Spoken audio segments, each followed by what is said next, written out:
Hello everyone! Today we're going to talk about Sakura KOI water brush pens and compare them to one of their competitors, the Tombow Dual Brush Pens. It's going to be a lot of fun. My name is Jennifer Staedtler. This is Coloring Bliss, and along the way today, not only will we be comparing these two products, but we're going to be teaching some tricks and techniques for coloring with water-based markers. It's a very different system than with alcohol-based. And they're really fun, they don't smell, they have beautiful vivid colors.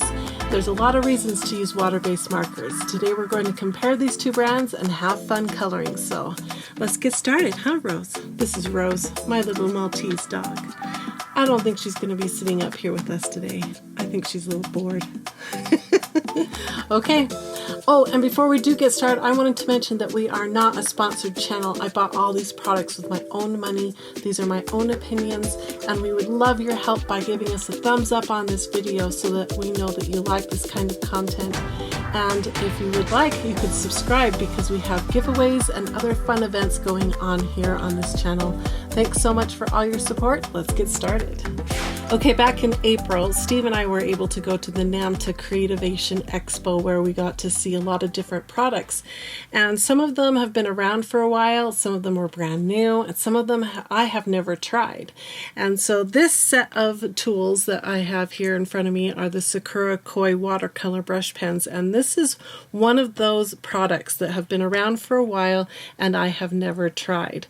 So I decided after seeing these, I needed to give them a chance and see what kind of product they are and if they are the kind of thing I would recommend to you. So let's start with an unboxing and swatching so that we can see all 48 colors. And then when we come back, we'll compare these colors to Tombow. That's this set right here. Okay, unbox and swatch. Okay, here we have the box. This is how it came. It was wrapped in cardboard, so it was really safely transported from Dick Blick, and then it had tape holding down these little latches. This is what the box looks like. It's got 48 little color samples along the top. It talks about the flexible brush, marker, blendable, odorless, water-based, and then it says achieve fine, medium, or bold brush strokes by changing the nib pressure. The dye-based inks blend easily to create a multitude of color hues, and it says there's a special blender pen which creates seamless washes and color gradations, and that's available separately. And then it reminds you that the ink is not waterproof or fade resistant. And then I got the separate package here of the colorless blenders. This was really inexpensive. It was only $4.39 on Dick Blick, although on Amazon it was $17 for this little kit. So definitely be careful where you purchase your products and do your good shopping. I'll put a link to these if you're interested, and I'll put a link to this as well. I believe the best price I found on this was on Dick Blick as well, so I'll link both of those for you in case you're interested. The back of the box just looks like this. You can see all the colors are out of order, so we've got a little work to do here before we swatch. And then it opens up. It seems to hold really good, so that's good. This is very similar to the way the Sakura Jelly Roll pens come in their big kit, is in a box like this. And then this is just like what they do with the Jelly Rolls as well. It has a swatch chart here. It looks like every marker has a color number and a name, so that's really good. Create your own custom color on a palette by blending existing colors. So yeah, transparent ink. Yeah, so that's really great. I'm not going to use this swatch chart. I'm going to be swatching in my swatch book that I prefer, where I can see the swatches a little bit bigger and I get to see them on watercolor paper. So this is Swatch Bliss Volume 1. It has 3,600 swatches in one book. And you get 60 swatches per page, and you get to pick the kind of paper you want it printed on. This particular book is printed on watercolor paper because I think that's how I'm going to be using these pens the most, although we're going to experiment with multiple kinds of paper today just to see how the pens perform in different situations. Okay, so here are the pens.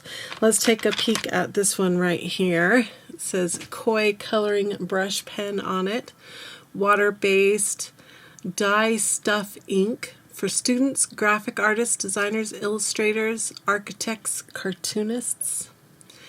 And then here is the color number right here. Let's see if I can bring it up to camera a little closer. You can see the color number, and this one is called Light Purple, and it says it's Sakura Color Products Corporation, made in Japan. We love our Japanese art supplies. They're so nice. Okay, it has a color indicator on both ends, one end here and here. And let's see if the cap posts. It does. It posts really nicely. That's not going to come off when you're coloring aggressively. And then there's our first look at the brush tip. We'll compare it to the Tombow brush tips because, like I said, I think their nearest competitor is Tombow. So that is what it looks like. But we'll do the comparisons to Tombow in a minute. First, I want to get all of these markers in some sort of color order according to the color wheel, and then I'll be able to swatch them and we can see what beautiful colors they come with, and then we'll do some comparison and some coloring. So let's start organizing. This 48 count set was purchased at Dick Blick for only $58. That's just $1.20 per pen, which is a really good deal. Open stock, you can purchase these also on Dick Blick for $2.67. Now, if you don't want to dive into the big 48 count, you don't have to. They have a 6 set, a 12 set, and a 24 set that might tempt you. They all range in price from $12 to $30, so check that out. And then don't forget to pick up the Colorless Blender 2-pack. It's only $4.39, and you're going to want that to accompany these beautiful pens.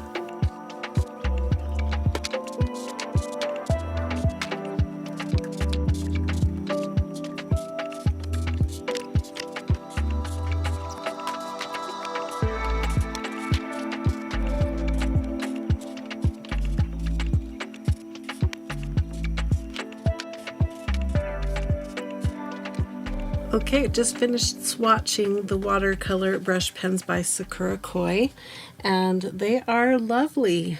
A few of the caps didn't match the actual color very well, so swatching is going to be important. But the caps get you close enough. You can see like lilac is a little too purpley for where I put it. It should have been moved down a little bit. Same with pink. And that was because the caps threw me off just a little bit. The purple and the light purple, I don't know if that's a light purple for that purple right there. So some of the names might throw you off a little bit. So again, swatching is going to be really important. But as a set of 48, I think we did pretty good. Some of the colors like red and salmon pink are really close. Light purple and purple are really close. But there are subtle differences, so yeah. But in a small set like this where you only get 48 colors, I like to have 48 very distinct colors that cover the entire color spectrum. Trying to think, is there colors for skin tones? Yeah. We've got pretty good skin tone coverage. Blues are pretty, blue-greens. There's a couple pretty blue-greens here. And then yellow-greens are really pretty. And the grays are really nice. They didn't overdo it with the grays. We've got 3 cool grays and 3 warm grays, and then we have a black. So it's the perfect balance of grays in my opinion. You get what you need, but not too many. And then I left 2 little spots right here for my blender pens. So Technically, I have 50 pens, but there's only 48 colors. So I'm going to break into this package now and put it into my set here. I ended up putting 9 pens per slot. The green's got a little more room to move, but then that puts the grays and the blacks and the colorless blenders in their own section. So we're going to talk about this colorless blender and what you do with it here in just a minute when we start experimenting, but I'll read what it says. The special blender pen creates seamless washes and color gradations. Achieve fine, medium, or bold brush strokes by changing the nib pressure. They're blendable, odorless, transparent, and water-based ink. So yeah, that's a colorless blender, all right. Tombow has colorless blenders too. A lot of the really good water-based markers will come with a colorless blender like this. And they're really fun to use, so I'll show you what you do with them here in a bit, but this is basically what it is. It says blender on it right there, and it's just a clear liquid that's in here that we can use to blend out the liquids of these inks in these beautiful pens. I wanted to show you something I just discovered about this little box. This box, you could take your pens out and put it into a marker case, which if I use these a lot, that's what will happen. They'll come out and get into a nice organization in a marker case so that I can access the pens really easy.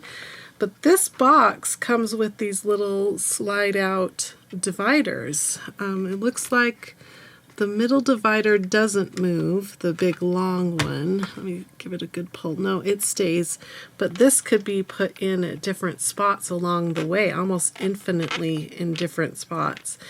So this could be reused for ephemera or other different tools, and just move these little bars around where you need them. So that's really nice that the case is so reusable if you end up taking all the markers out and putting them in a marker zip-up case. All right, I hope you enjoyed that fun unboxing and swatching. Now we're going to talk about how these brush pens compare to their brother pens, the Tombows. Now my set is right here, and I have the full set in this really cool case, and I'm going to put a link to some Tombow markers and to the case here that I use. This is really cool. You pull on it and it comes out like that in a nice ladder or stair configuration so that you can reach all your markers. So I have had my Tombow markers for years. Some of them are probably 10 years old by now. And I built my set a little bit at a time. I bought some of the small sets.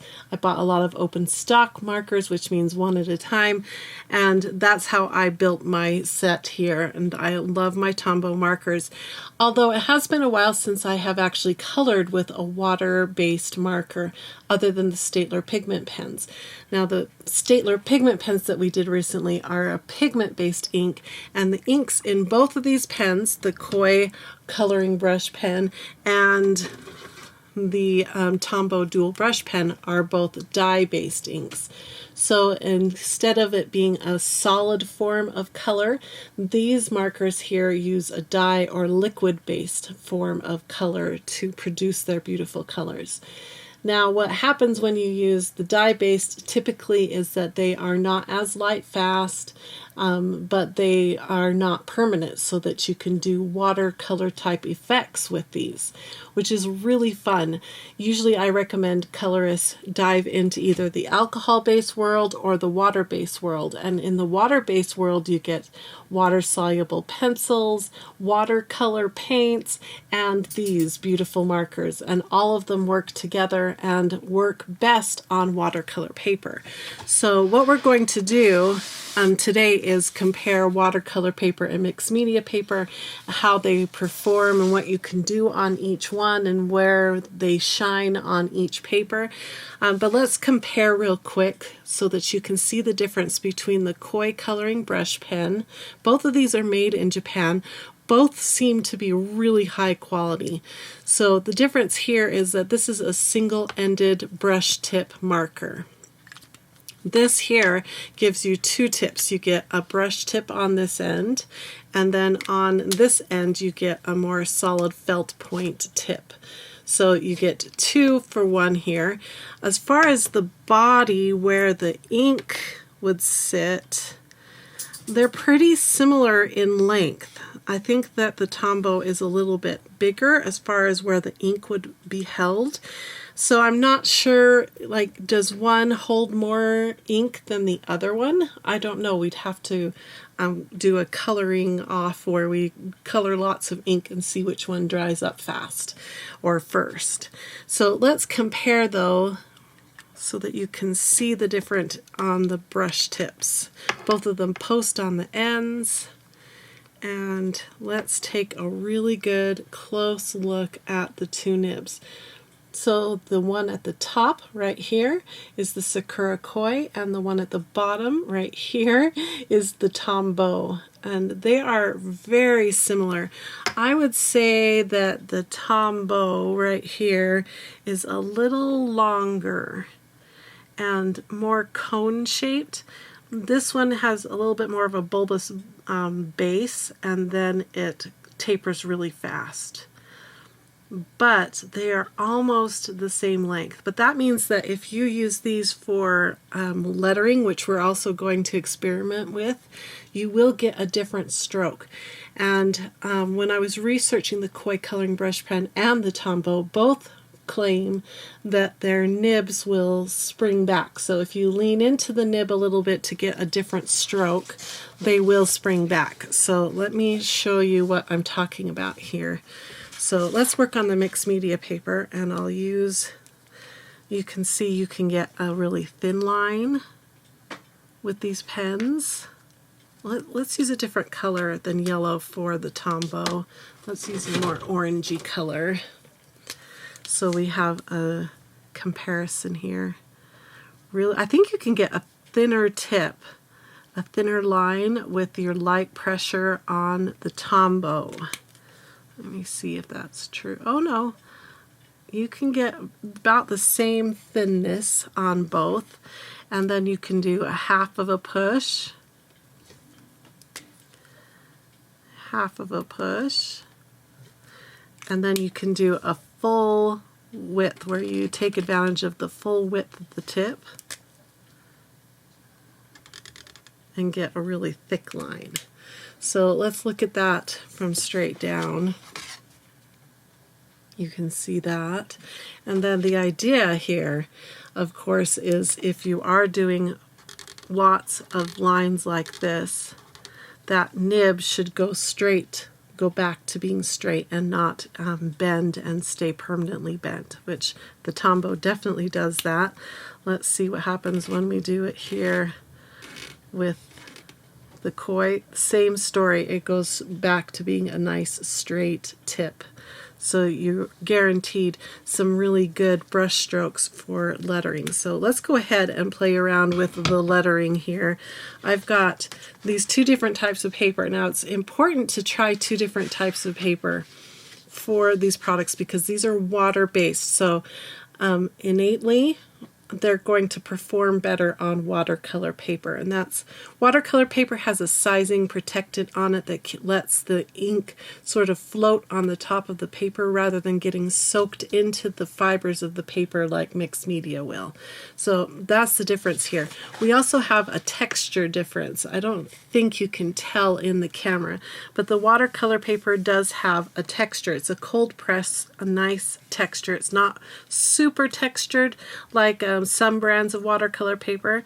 It's a nice in-between texture, but there is a texture, and this is a lot smoother. So I'm curious to see how the markers are going to do for their lettering on both watercolor and mixed media. So let's play around with that right now. I'm going to grab a different color other than yellow so that it will show up really good on camera. Let's pick a pink, a really fun pink, and I will pick another from over here, a pink that is similar. I gotta tell you, when I swatched these, which we haven't looked at swatches yet, so don't let me forget. We've got to look at the swatches and compare them. But when I swatched my set here, I was curious because they have been sitting here for a while, and I wondered if any had gone dry. And there were 1, 2, 3, 4, 5 that had gone dry. Now I think I can revive them, and if you want a video in the future on how to care for and revive both water-based and alcohol markers, then comment below and let me know you'd like to see a how to care for your markers type video. But I will do that for these markers, but if all else fails, I can buy these open stock or one at a time and replace them.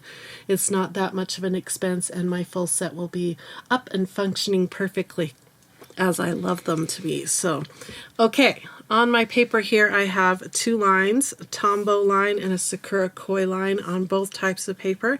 I'm going to do a little lettering here. I am not really good at lettering. I am not a professional, so I'm going to do my best here, and you can look at the different strokes and see for yourself which pen you think would work better for you.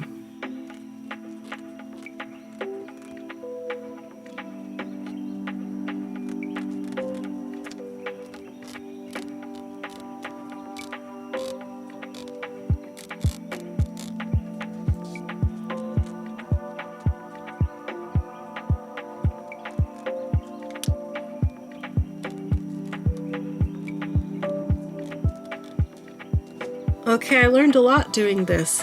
First off, I think I prefer doing lettering on mixed media paper where that's nice and smooth.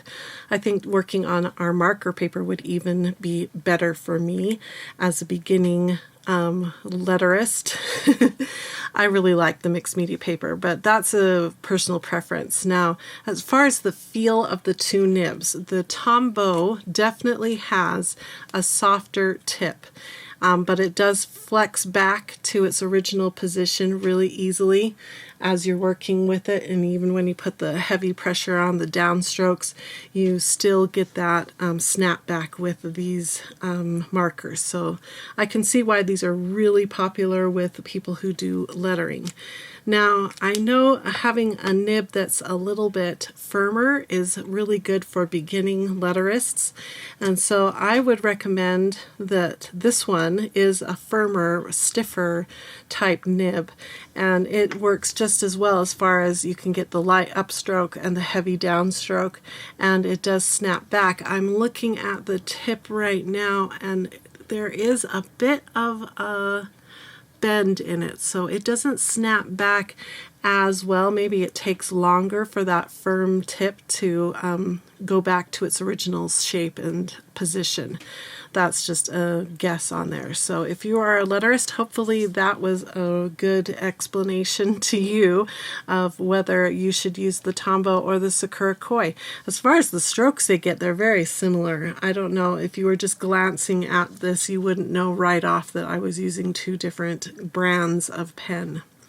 So that's really cool. Now, I have created sort of a worksheet on the top part of these pieces of paper so that we can play around with some different effects that these markers can do, and we're going to do each of the tests on the 2 different pieces of paper so that we can see, when you color a solid colored circle, do you get a better payoff, less streaky, or is it more streaky on watercolor paper? That's the kind of thing we're going to discover together. So I'm going to put these pink pens back, and let's start with a blue for the solid color. Not too dark of a blue. Let's see, I think that went in there. Let's see, how about this blue right here? That's a pretty blue. We'll go for this one, and then let me pick a matching-ish blue here in the Tombows.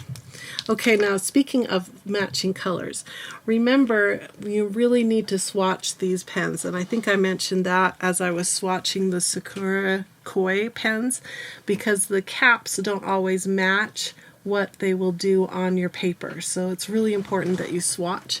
So let's take a quick look at the Tombow Dual Brush Pens. You can see right off which one was dry in my set.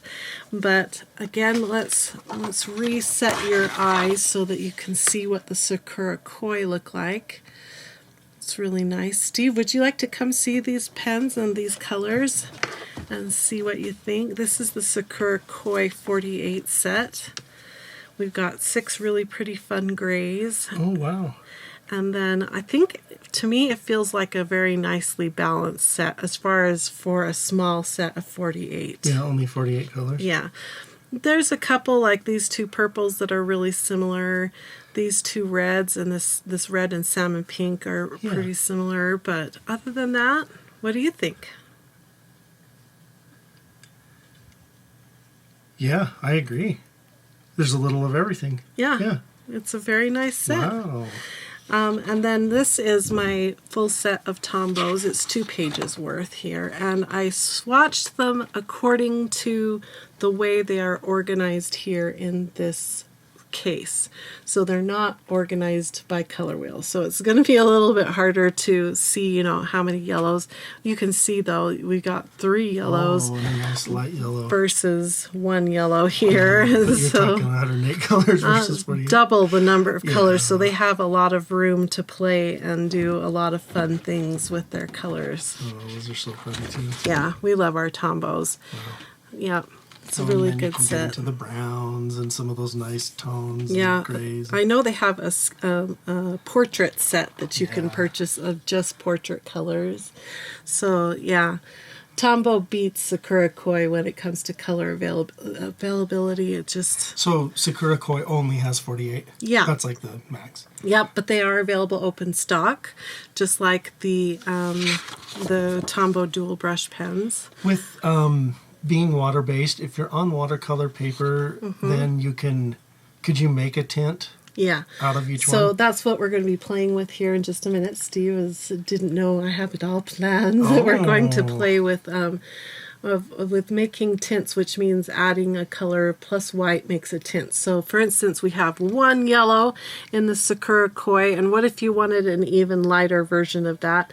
You can do that, and I'll show you how you can do that here in a minute.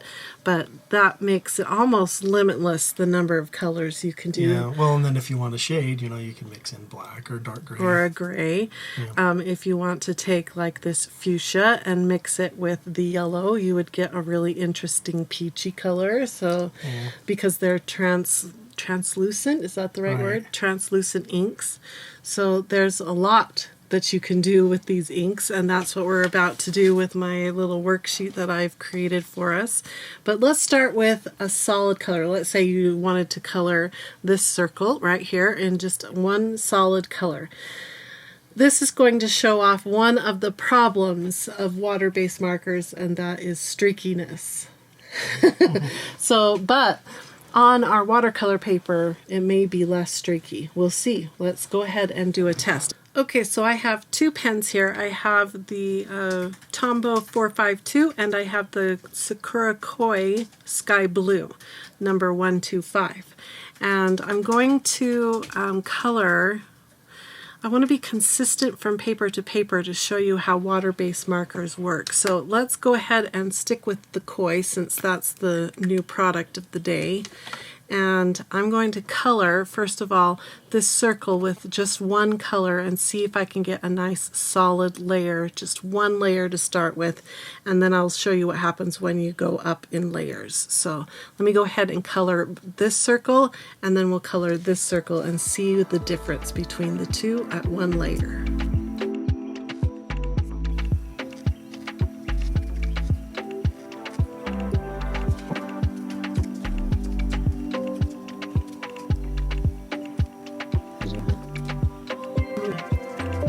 Okay, so I did my best to go slow and try not to overlap the marker ink, but it's just, that's what's going to happen.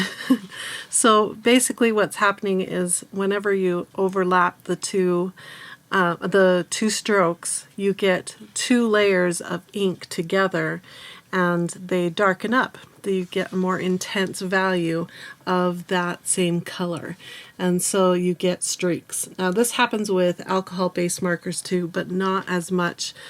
When you do water-based markers, you get way more streaks. It's just really hard to avoid them. So I'm going to now take, let's do like a 2/3 of this little circle and do a second layer and see if we can get rid of some of these streaks by doing a second layer, or is it going to make it worse? Let's find out.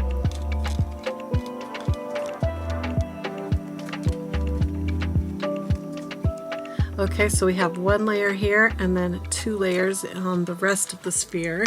Bring it up to camera and you can see the difference. On the right is mixed media paper, on the left is watercolor paper. And I would say we're getting rid of the streaks on the watercolor paper, but I don't know so much. It's a little better on the mixed media, the second layer, but it's not that great. So let's go ahead and do a third layer, see what happens. I'll do the last third of the sphere with the third layer.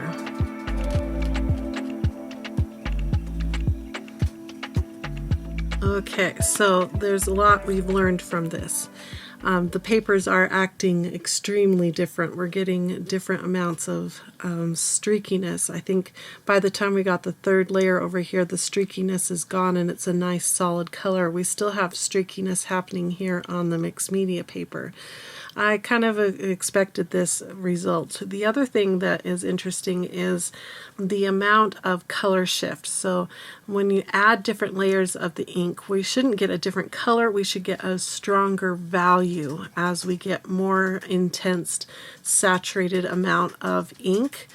And I thought at first that the mixed media, the third layer, was darker, but now I think the third layer on the watercolor is darker. So we're getting better value shift between the 3 layers. Let me bring it up to screen and see if you agree with that assessment. It's very interesting. So that's one thing you can do with these translucent water-based inks, is layer them up to get a darker value if you don't like the value that has been given to you, or you want to create a bit of a shadow. You don't need additional markers. You can use the same marker to get, at least 3 different values out of one marker. And I guess we could try a 4th layer and see if I just do one streak here at the edge, like a shadow on a sphere. So we've got a 4th layer now. And we'll let that dry. That's another thing you need to understand with any kind of wet media. This includes alcohol markers. As the inks dry into the paper, it will change, and usually it lightens. So don't panic if you've colored something in and you're like, oh no, it went really dark, that shadow. Give it just a second to dry and see what happens. Now let's turn it over and you can see we don't have any bleed through. I'm not sure where this came from, but we have no bleed through of these markers, where if we had been working with an alcohol-based marker, this would have bled through by now. And that's another really great advantage of a water-based marker. Okay, now I'd like to go on to another fun thing you can do with water-based markers, and that is some color gradients. So we're going to play around. This is finally when we're going to bring up the colorless blender. So you grab a colorless blender and let's do a different color. Let's grab a nice bright green. Okay, we've got green here. This is number, I'll write it down for you in case you want to know. This is emerald green.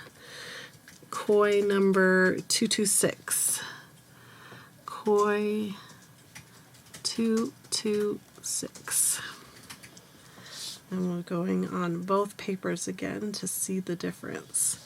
So I want to be able to gradiate from the full strength down to the white of the paper. So there's 2 ways we can do that. That's what these 2 first spheres on both papers are for, is to practice going from full strength to the white of the paper and creating a pretty gradient.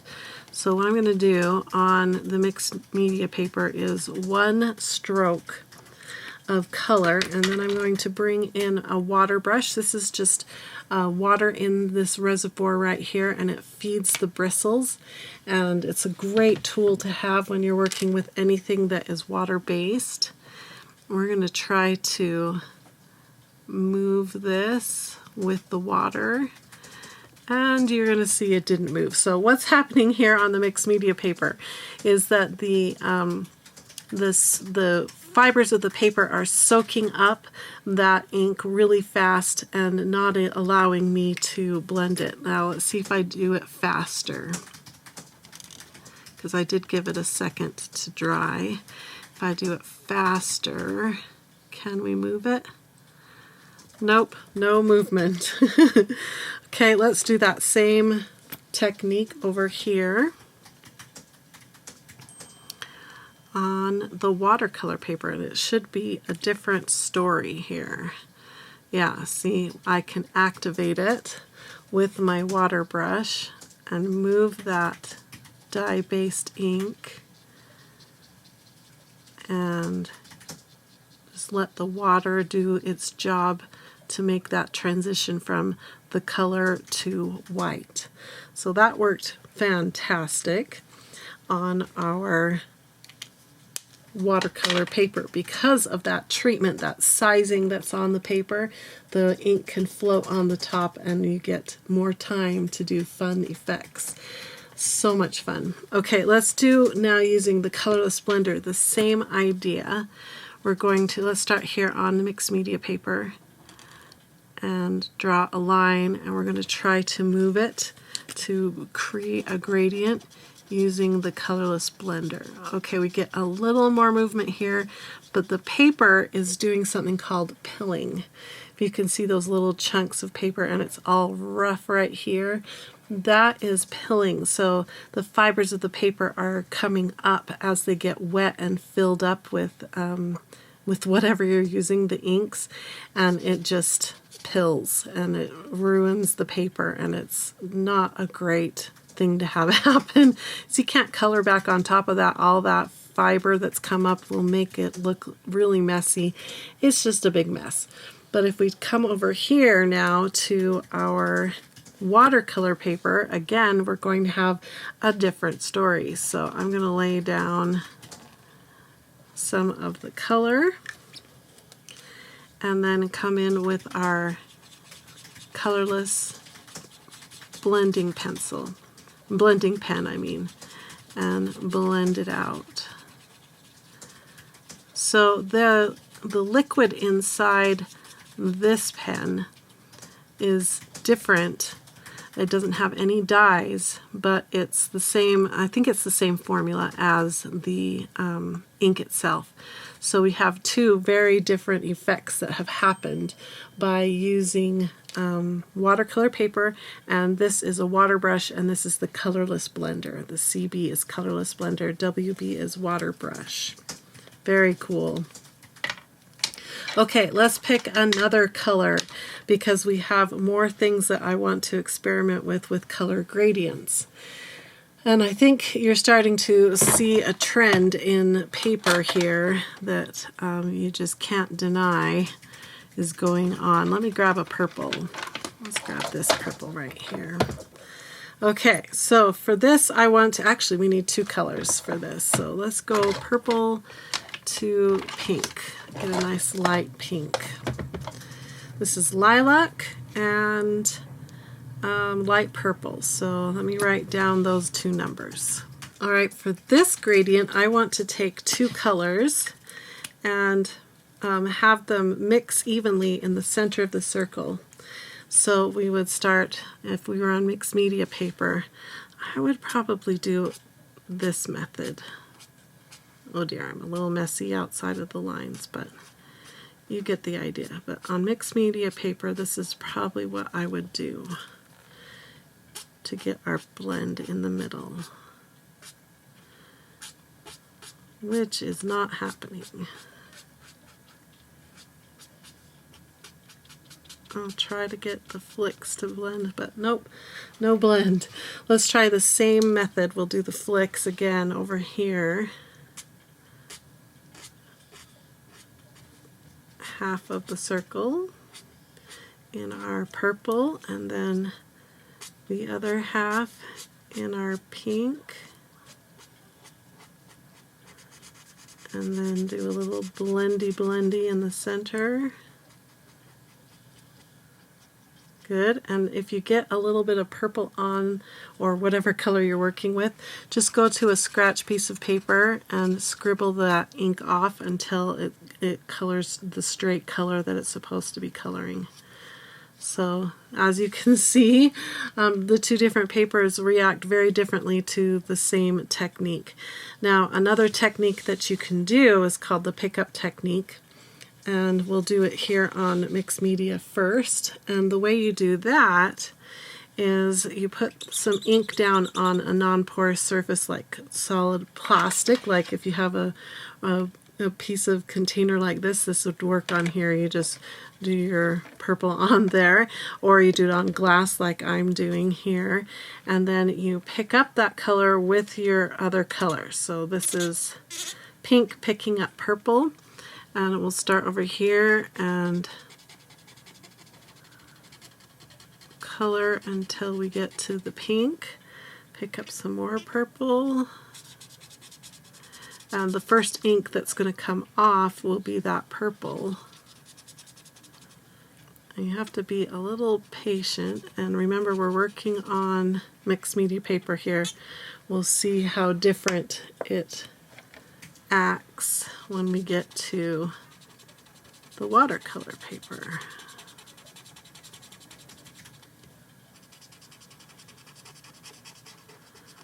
Okay, we got a transition. It did it. It wasn't very pretty, but it did it. Let me clean up my inks here and we'll start again. And this time let's try the pickup method on watercolor paper.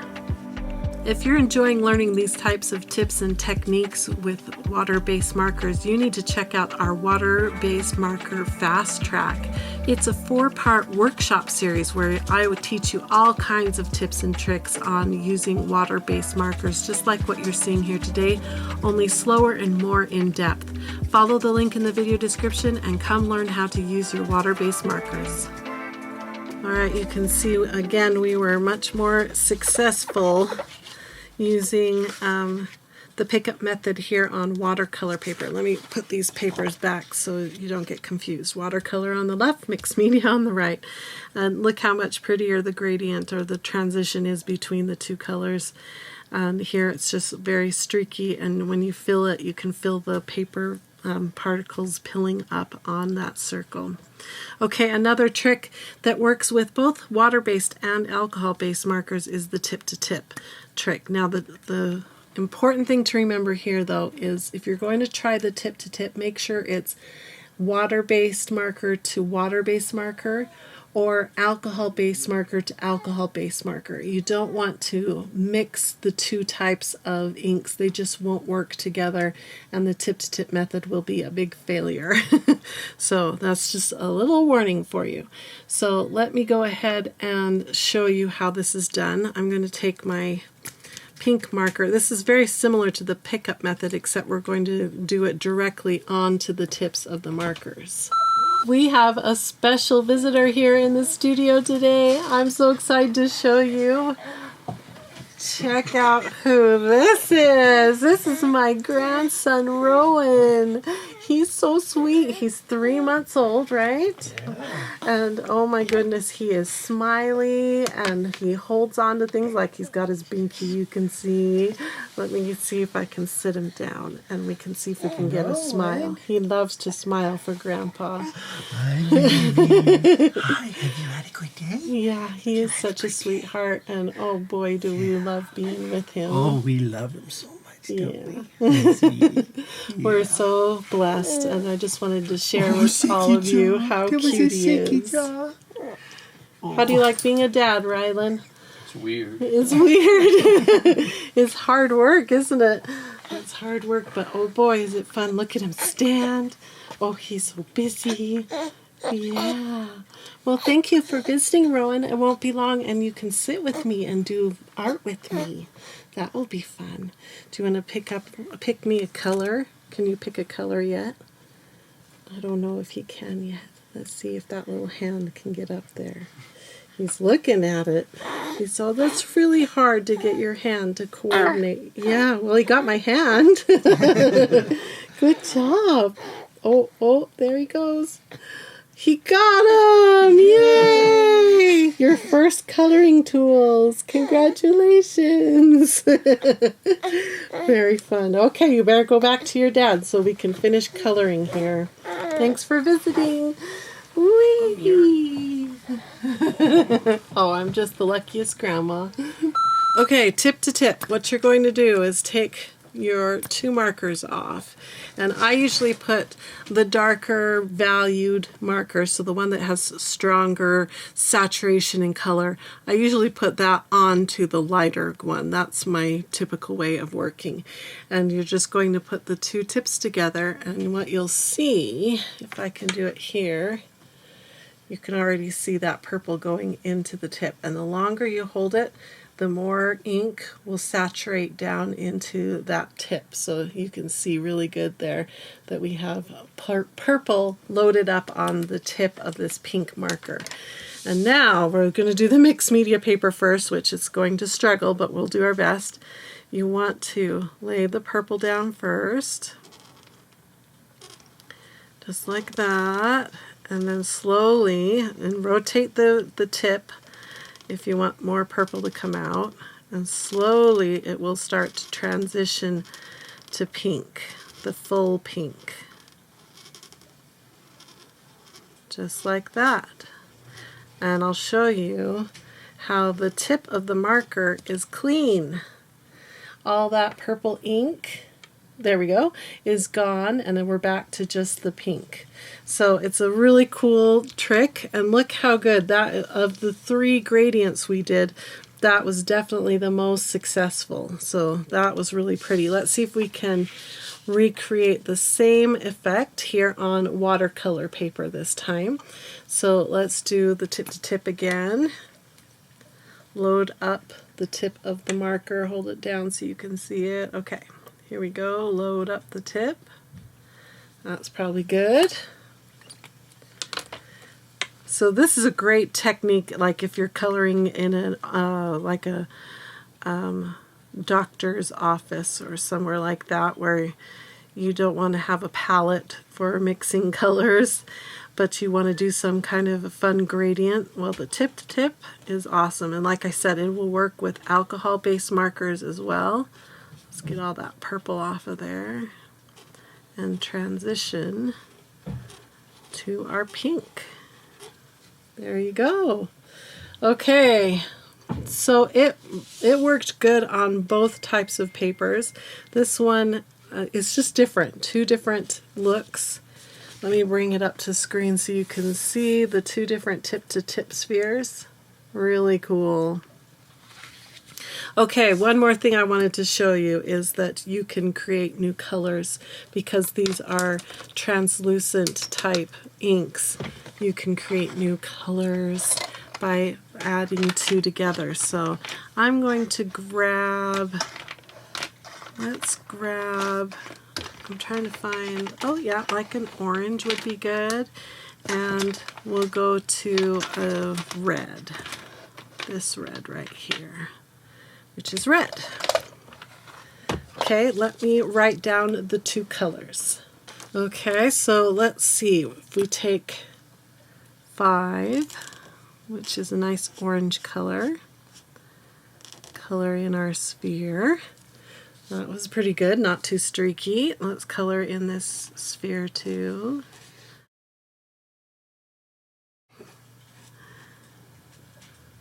Okay, very, like we've got streaks here and almost no streaks here. That's working really good on the watercolor paper. And then again with the, fill in the sphere with our darker color, and then we'll see what color we get when we mix the 2 together. One of the ways you can mix them is by doing a pattern like this, and you get the 2 different colors. Let's see here, if we do that over here, what happens. Very different. Everything is so different depending on the paper you're on. Okay, let's start with our number 19 red. Fill it in real quick. And then we'll put the number 5 orange on top and see how the colors change. Okay, here we go. Ooh, pretty. Okay, and then this one here.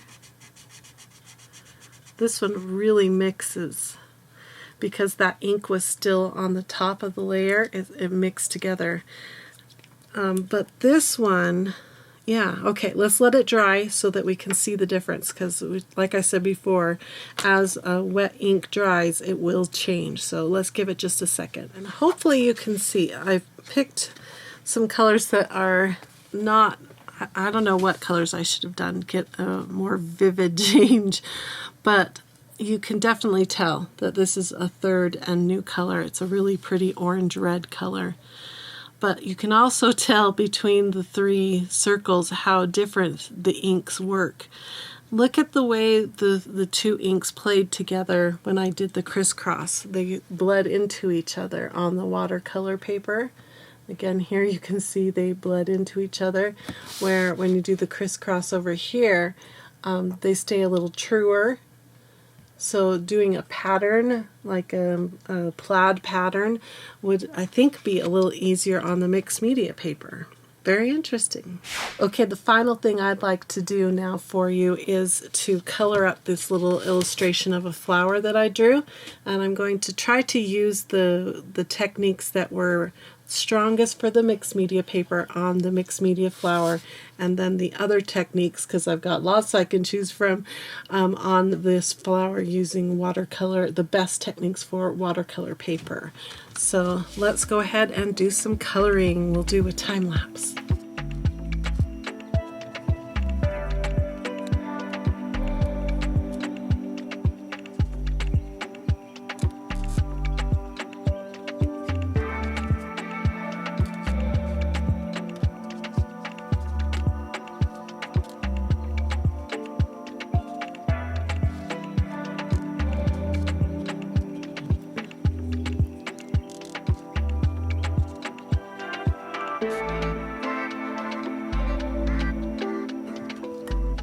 Another trick I wanted to share with you, when you're working on standard paper with a water-based marker, sometimes doing little circles instead of long streaks of color will help get rid of those streaks. So experiment with both and see which technique works best for you. Now, I highly recommend, if you use any type of water-based or watercolor or water-soluble type media, that you try watercolor paper. Now, here at Coloring Bliss, when you order a book, a coloring book or a swatch book, you can choose which kind of paper you would like to use, and one of those choices is this watercolor paper. It's going to change the way you use your water-based media. So please try it out and see how magical watercolor paper can be for you and your coloring tools.